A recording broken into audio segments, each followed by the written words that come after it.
What's going on, ladies and gentlemen? Welcome back or welcome to the Stephen Connor Show. I'm your host, Stephen Connor. Before we get started, please make sure you like, comment, subscribe, and share. Also, hit that post notification bell so you can get notified whenever I upload a video. Without further ado, let's go into today's episode. So, I'm sorry about the lighting. I'm primarily going to be filming at my house, my friend's house, and occasionally the library. So those are the three main places I will be filming at for this podcast. So the lighting will change, but I'm going to get a ring light very soon. My old one broke, but I got to get a new one. Anyway, this weekend yesterday was Survivor Series War Games. I wanted to do a predictions video. I didn't get to do that. However, I'm here with my official review of Survivor Series War Games. Going into Survivor Series War Games, I was really hyped for obvious reasons. We had names like AJ Lee, Becky Lynch, Rhea Ripley, Charlotte Flair, Alexa Bliss in this match. We had like crazy Io Sky. That women's babyface team, minus Becky Lynch because she's not on there. That women's babyface team was, even the heel team, Oscar. We'll get into that when we get into that. Then the men's match, and then John Cena's last match versus Dominic Mysterio in Dominic Mysterio's hometown of San Diego, California. Sign me up. Sign me up.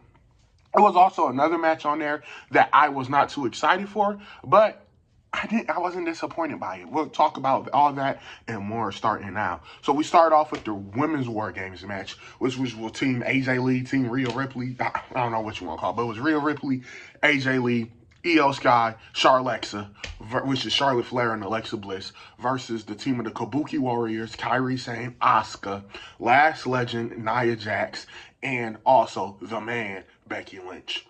This was an interesting and fun matchup. I really enjoyed the Women's War Games matchup. The babyface team, it was no way the babyface team was losing. There was no way that babyface team was going to lose with all the stars that they had. That team had major star power. And at first, I was kind of mad about the fact that they weren't in the cages. I felt like that took away from interactions we could have had, especially from the men's side of things. I was a little upset with that. However, I can live with that. I like how it had a Royal Rumble-esque feel to it, where everyone who came out, they got their flowers, they got to cheer, they got to come out to their own entrance music, make their entrance, and it was nice. And I understand, especially now for the men's match, I understand the concept, what they was going for, because each person got to have their special moment. I kind of felt bad for Lash Legend, the bougie bully, because the crowd really didn't give her the reaction I felt like she deserved. However, she looked phenomenal in this match. This matchup was fun. It was entertaining. They even did the annual spot with Io Sky where she does the flip off the top of the War Game structure with the trash can. And Charlotte even saved Rhea Ripley, which the whole story to me with the women's babyface team was them finally getting along and trusting each other. And where it comes to the men's, my whole mind was, when are they going to implode? That's what I was thinking about. So they two separate stories with the men's babyface and women's babyface. One was about learning to trust each other, and the other one was a ticking time bomb. When are they going to not coexist? And like I said, she did that wonderful spot. Lash Legend came out, looked amazing. Becky Lynch was running away from AJ Lee. AJ had to climb up in to get in the structure. And yeah, that match was pretty safe besides the Io Sky spot. And like I said, it ended with Asuka accidentally misting Lash Legend, some miscommunication. Since Lash Legend and Nia Jax are a tag team, they can now go after the Kabuki Warriors and their tag titles. Because I kind of want to save the Kabuki Warriors and Io and Rhea for the tag titles at Mania, but I thought they were going to do Rhea versus Io at Mania and let Rhea finally get one. I don't know what they plan on doing, but I believe the next feud for the Kabuki Warriors is Lash Legend Nia Jax. I don't know what's next for Charlexa. I don't know what's next for Rhea and Io. I do know that AJ Lee tapped out Becky Lynch once again, so this is going to progress their storyline. For a moment there, I thought that Becky Lynch was going to pin AJ Lee and they'd be tied 1-1, or maybe they both enter the Royal Rumble and Becky gets her back by eliminating her in the Rumble. Then maybe they both enter the Chamber. I don't know, but I think that's the Mania match. But all y'all need to know is it ended with Rhea Ripley hitting the Riptide onto Becky Lynch, and then AJ Lee tapped her out, and that was that. Moving on, we move on to John Cena's last pay-per-view match ever in San Diego, California at Survivor Series versus Dominic Mysterio. Like I said, this was Cena's last pay-per-view match. I think the match started off very slow. It was slow to me. It was lagging. It was dragging until Dominic Mysterio got hurt. When he got hurt, I was like, oh no, he sold it. He sold it. Because as soon as I saw Raquel hit her finisher and then Roxanne hit the pop rock, I was like, oh no. We got swerved. And now they get the 6-9. I thought that was it. And then the referee was mad. No. You said you were hurt. It was hilarious and a fun moment. They got ejected. Then the ref got out, knocked down again. And then after the ref got knocked down again, of course, JD McDonough and Finn Balor come out and they got buried. They got buried right away. And then after they ended up getting buried, Liv Morgan music hit. She came out and she slapped Dominic, and we thought, oh, what happened? She's turning on Dominic. I got swerved twice in that match because then her eyes got real big and she kicked Cena in the balls. Dominic hit him with the IC title, hit the splash. 1, 2, 3. New IC champion. Dominic Mysterio is a 2-time IC champ now. And that match was fun. It served its purpose. From a wrestling standpoint, was that the best wrestling match ever?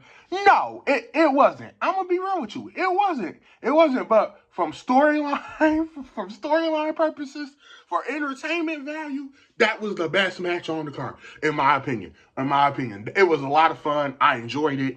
It did its job. I can't wait for December 13th, John Cena's last match.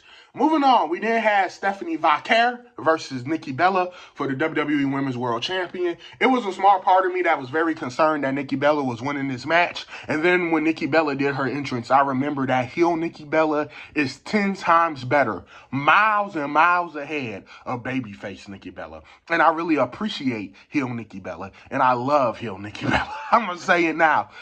This match was fun. It got straight to the point. Nikki Bella, she used her heel tactics. For a minute there, I was like, oh, this is interesting. And I wondered if Brie Bella was going to show up, which she didn't. She did not, but Stephanie Vaquer really fought for this match. And, Nikki Bella had a pretty good showing. I don't know what's next for Nikki, and I don't know what's next for Stephanie Vaquer, but with the return of Liv Morgan, there's so much new possibilities, different things that could happen. So I'm pretty excited about that. Now, it's time to move on to the main event, the men's War Games match. When I tell y'all, I was so hyped for this match.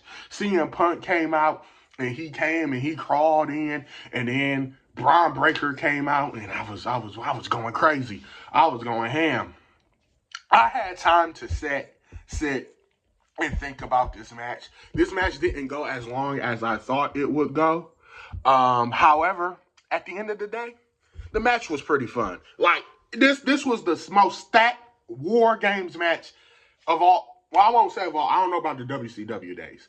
But since I've been paying attention to NXT, most stacked. It's not the best. This is the best main roster one. And then this is the most stocked roster, period, for WWE or NXT. But this was the best main roster War Games men's match in a while. It had everything that you loved about it. It had everything. Everybody got their moment. Literally, everybody got their moment. CM Punk, Braun Breaker, Drew McIntyre got his moment. Cody Rhodes, Logan Paul, Bronson Reed, Braun Breaker, Brock Lesnar, Roman Reigns, the Usos, Cody, Punk. Everyone got their moment, got their chance to shine. Even Jey Uso, when he came out, he ran it back, which technically, it's annoying. I'm gonna be real. It's annoying. It's irritating. I understand the hate. I understand why people dislike it. However, it was a hilarious moment, and I like how when Brock music hit, the tone shifted. Cody and CM Punk had a little miscommunication, which I thought was going to lead to the downfall of the team, like I talked about earlier, but it didn't. I actually don't get what the point of that was, but maybe it should have been between Cody and Roman, or Roman and Punk. I don't know, but I don't understand what the purpose of that was, what the purpose of it was. But the match felt lighthearted. It was never felt lighthearted, but when Jay came out, everybody was hyped. Everybody was like, oh, yeah, yeah, yeet, yeet, yeet. You had this party-esque feel. He handled business. They went yeeting. Punk was hitting people with the chair, yeeting people with the chair, and then Brock's music hit, and everybody's just got scared. Even Jimmy's face told it all. And Brock came out there and whooped everybody's butt. And then after he got done, they started counting down. And he went out the cage and he went after Roman. And Roman hit him with like 3 Superman punches. And he went for the final blow and got caught in midair and F5 through the announce table. And then the War Games match began. And it was pure chaos. Bodies everywhere. Finishers getting hit. They didn't take any big risk because every single person in that match is important for the Royal Rumble, WrestleMania, Elimination Chamber, all the pay-per-views. They need all those people.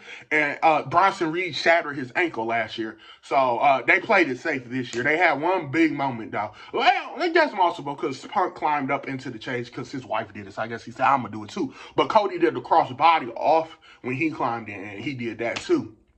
But the closing stages of the match was excellent as well. It was so much chaos going on, so much carnage. It was an absolute finisher fest car wreck, and I really enjoyed it. At first, I didn't know because of how it ended. It ended kind of sudden to me, but I really liked it. I really liked the match itself. It was a beautiful car wreck of a mess. Brock and Jay went through the table because of Roman. It was so much finishers left and right. Punk got hit with 30 finishers, and the match ended with Punk hitting the GTS, I believe, onto Logan Paul, which Logan Paul looked really great. Everyone looked really great in this match, but shout out to Logan Paul.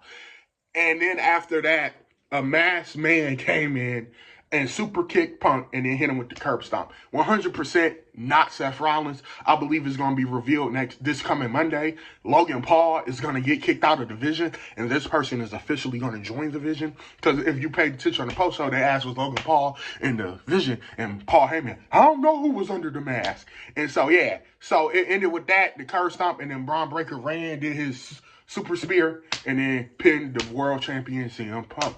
According to reports from Dave Meltzer, Wrestling Observer Radio, the new main events for WrestleMania is Breaker versus Punk and Roman versus Cody Part 3. I'm excited for Breaker versus Punk. Thought we was going to get Roman versus Punk. Maybe they just going to swerve. I don't know. But Cody versus Roman Part 3, I'm going to make a whole video on that. It could be interesting, but I'm going to make a whole video on that. But that's kind of what they're heading towards because Seth Rollins' injury derailed, changed up the whole plans for Roman and for this War Games match, frankly, because Drew or Logan wouldn't be in there because Seth will be there and Austin Theory. And I believe Austin Theory is the masked man. It also could be Tony D'Angelo, or maybe it's somebody I never even thought of. But yeah, then that's what happened. And the match ended with Brock Lesnar celebrating with his team. I wonder what he's going to do in Mania. Probably him versus Gunther. But he was celebrating with his team. And then Roman, they planted seeds. I thought we was going to get a turn from Roman and the Usos. Turn back heel. I thought maybe Jay was going to super kick everybody. Thought Roman was going to beat up Punk. But no, Roman showed respect to CM Punk. I mean, I would too. Y'all both got played by Seth Rollins' division and Paul Heyman all this time. I understand too. And you saved my life last year, and we was teammates last year. I understand, my buddy. We just frenemies, all right? But him and Cody, he told Cody, even though Cody didn't get pinned, Punk did, but he told Cody this is it. We ain't teaming no more. He also told him last week that both of them winning those titles will look better on my shoulder, and he ain't specified who he was talking about. So Roman's winning, him or Braun Breaker is winning the Royal Rumble in Saudi Arabia. It's one of the two. So yeah, overall,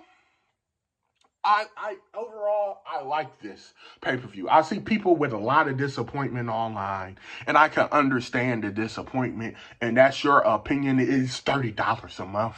So I understand if you're not satisfied with 4 pay-per-view, how fast it went by, and you really didn't like the matches. But the worst match I thought was going to be the worst match ever was Nikki Bella and Stephanie Vaquer, and I really enjoyed that match. And it kind of got me invested when she kicked out of the SVB. And I was like, oh, does Nikki actually have a chance? And she hit the rack attack. So I was really invested with that match. Enjoyed both War Games matches. I think I enjoyed the women's a little bit more. If the men had more of an aftermath afterwards, I probably would prefer that. But that's by far the best main roster men's War Games match I've ever seen. Complete car wreck carnage, just beautiful. And yeah, Dominic and John Cena's match did his job. Absolute cinema. So yeah, and the return of Liv Morgan. So you let me know your thoughts down in the comment section down below. Until next time, I'm Stephen Connor, and this has been The Stephen Connor Show. Stephen Connor out. Peace.